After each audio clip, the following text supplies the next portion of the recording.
बातमी नसरापूर अत्याचार प्रकरणामधली येते। आरोपीची लैंगिक क्षमता चाचणी पॉझिटिव्ह आलेली आहे आणि आरोपीकडून अत्यंत क्रूरपणे या चिमुकलीवर अत्याचार करण्यात आल्याची माहिती कळते। नराधमा विरोधातील सर्व पुरावे गोळा करण्याचं काम सुरू झालंय।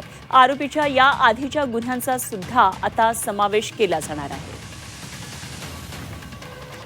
मला त्याचं तोंड सुद्धा बघायचं नाही, अजिबात नाही।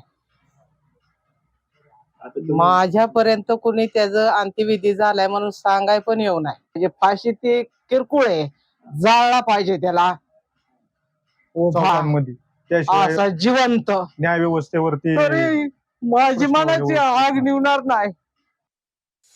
वडील म्हणून घ्यायची सुद्धा लाज वाटते ह्या अशा व्यक्तीला। त्याने त्याच्या पोटी मी जन्म घेतला, हाच माझा मोठा गुन्हा आहे आज। आणि ह्या चिमुकलीला हे जे काय घडलंय, हे अमानुषपणे त्यांनी जे हे केलेले कृत्य, ह्याला मला हे निंदनीय कृत्य अत्यंत, ह्याला कठोरातली कठोर शिक्षा म्हणजे त्याला फाशी झाली पाहिजे, त्याला खेचून मारला पाहिजे तिथं त्याच ठिकाणी।